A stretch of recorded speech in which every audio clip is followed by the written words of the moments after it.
There's probably more, but we're going to talk about 5 things every parent of a teenager needs to know.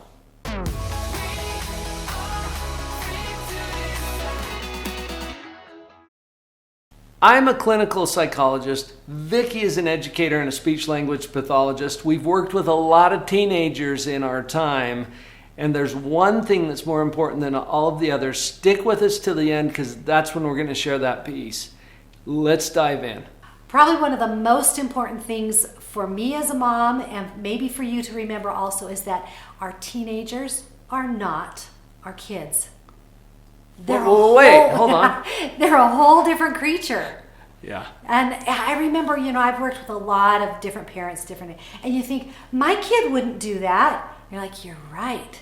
Your kid wouldn't, but your teenager just might. Different story. Yeah. Different creature. Yeah. And remember, they're not actual adults either. So they're neither your child, the little one that you had all these memories and the cuddles and all this stuff, nor are they an adult. They're just a different creature right now. And that's perfectly right and fine for them. There's a little bit of nostalgia or grieving that comes along with this. Because when you get a teenager, you lost your child. If we lose our child to an accident or something, we go to a funeral and we have grieving periods. Right. But every parent loses their child to teenagerhood. I don't know if that's even a word. Well, it is now. But and you and I don't have any kids, and we don't have any teenagers, because all of our children became adults. Right. And they're raising our grandkids, which is a really cool gig. But your point is well taken, Vicki. They're not the same animal. So we get to do a little shift in our thinking. And I'm glad we started with that. And really, that's the important part. If you come to it with that mindset, then you're ready to maybe interact with them in a different way, which kind of leads into our next point. One of the things that's so challenging about parenting teenagers is the variety. When we're raising infants, it's fairly predictable. You got diapering, you got feeding, you got all of the things that you do to take care of.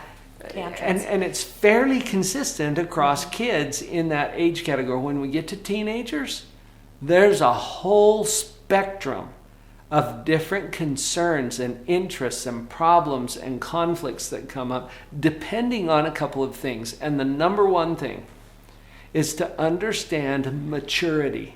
Right. Now, when I say maturity, there's a lot of things that go into maturity, and age is only one of those things. Right. Because with teenagers, we're talking, they're maturing. But we need to get really clear about what kind of maturity we're talking about and how it plays with control, because you're going to see your teenagers. I think one of the hard parts is that they are trying so hard to pull all the control on their side. They want control. Whether they have the ability and the maturity to handle it, they want the control, and they are vying for it. And you as a parent, sometimes because you remember how it was when you were in charge of everything and how they just looked up to you as your hero, you're kind of doing a little of this for the control yourself, not sure you're ready to give it up. And so there's a real need to understand the maturity and the control and get really clear about that in order to show up as the best parent for your teen. So let's dig into the maturity just a little bit to illustrate this. How mature is a 13-year-old? Trick question.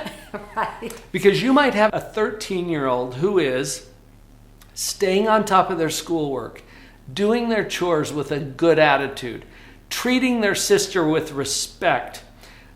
You might. Or you might have a 13-year-old that's sullen and angry and slams the door all of the time, sneaking out at night and doing drugs and having sex. Now, there's a different level of maturity in those two 13-year-olds, so it's about stage, not age. Really quickly, we go into this in extensive detail in our trainings and our classes, but really quickly, if you understand that there are 3 stages, okay? Stage 1, selfish, immature, yelling and screaming, not cooperating with anything. You get the picture. Throwing tantrums.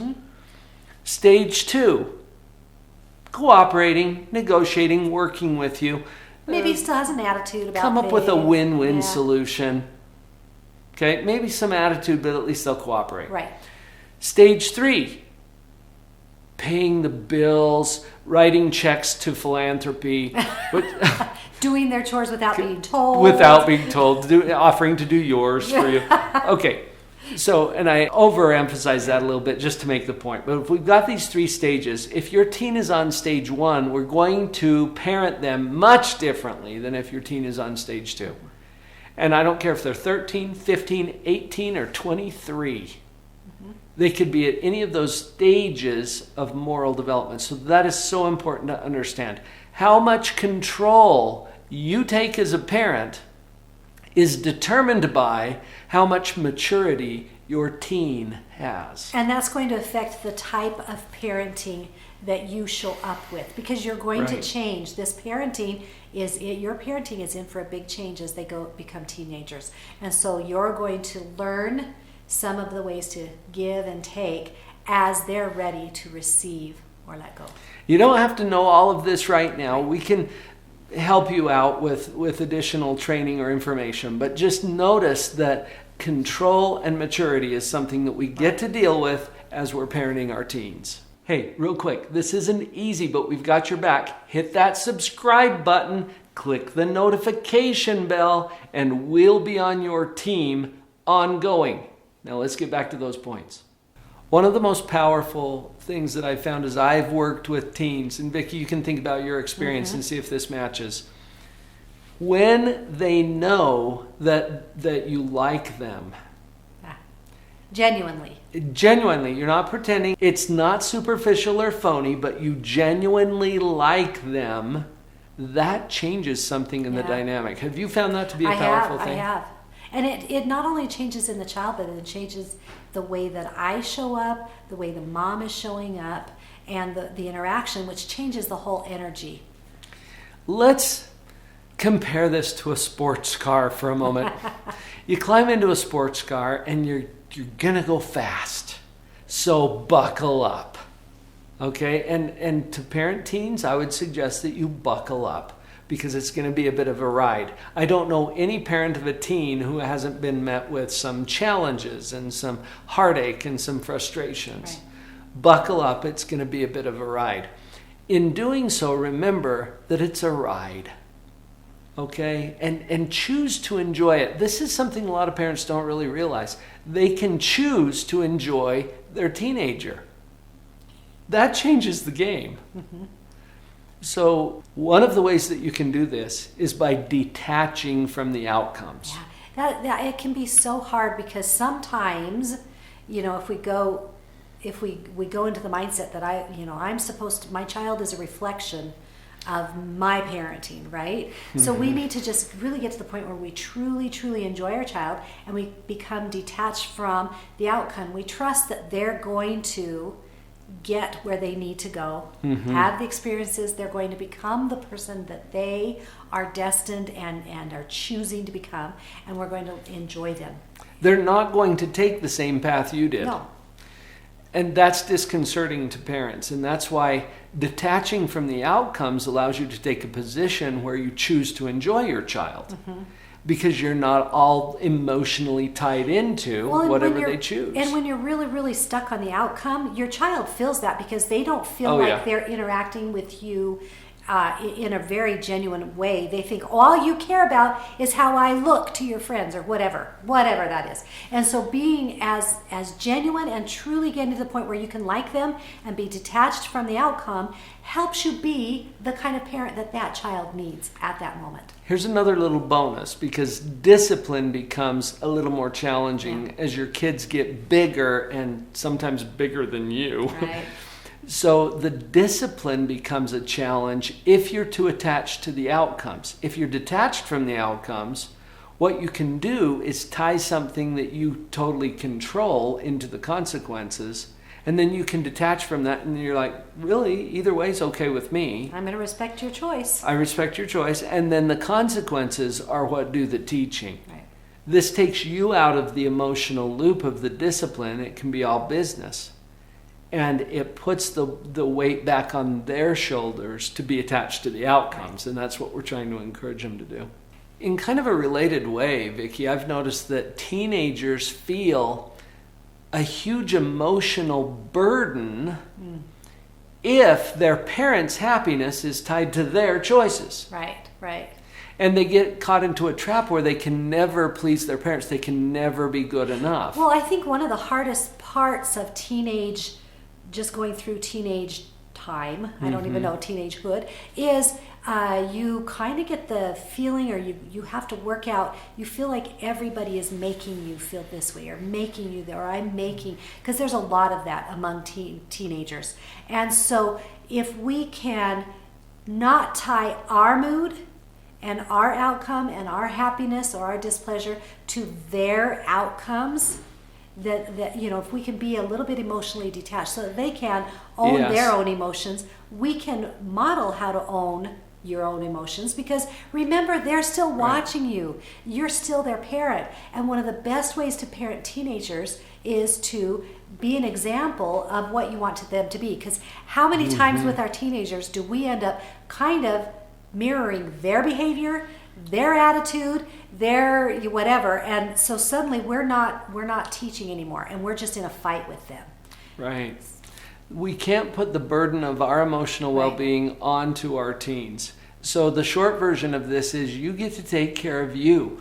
You're the one who is responsible for your emotions, regardless of what's going on with your teenager. This is easy to say. It's not easy to do.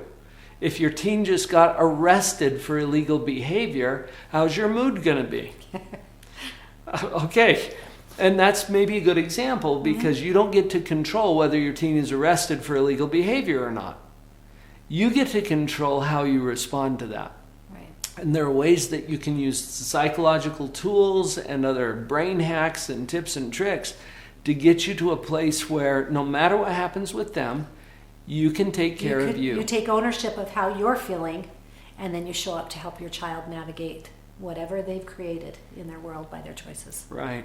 Which leads us to the final point that I think we need to make here. Okay. And this is the one that I told you is the most important one. I saved this till last because I want to really emphasize this. What is your job with your teenager? Now think about that for a minute. When I ask parents this in the office or in the trainings that we do, I get some pretty good answers. Like... Make sure they're responsible adults and citizens in the world. That's my job as a parent. I need that to one make a lot. sure that this person grows up to be a responsible, contributing citizen. Okay, pretty good answer. To make sure that they fulfill their potential. Make sure they finish school. Yeah, make sure that they do their chores. Right. Make sure they don't neglect their schoolwork or their other work. Okay, good answers. Good answers. But those answers get us into trouble. And if you had some of those answers, welcome to the earth. Well, that's kind of how we think as parents. I want to suggest a little shift. Your job as a parent is to love them, no matter what, and even if. Even when they really, really, really disappoint you? You said even when. Oh, it's not an if thing. Okay, so even when they disappoint, yes. And have they? Have they disappointed you? And do you still love them? Yeah. Oh, good. That means you're doing your job as a parent. Even if they hate you. How about that's even when they hate you? Or when they hate you. I don't think they ever truly hate you. No, I mean, just words. if you're setting appropriate limits, then your children will have experiences of anger and rage, okay, as they respond to those limit settings. Even if they hate you, yeah, your job is still to love them. Even if they get arrested and hauled off to jail. Yeah. And even if they make choices that removes them from your home, you can still love them. Right. No matter what, and even if. Try that on for just a minute, because as you accept that as your job, your main job as a parent, look what happens. I'm doing all right. You're actually doing your job. And you can do your job regardless of what's going on with your teenager. That is so important because it helps you to accomplish all of the other suggestions that we've given you here today, like detaching from the outcomes. Right.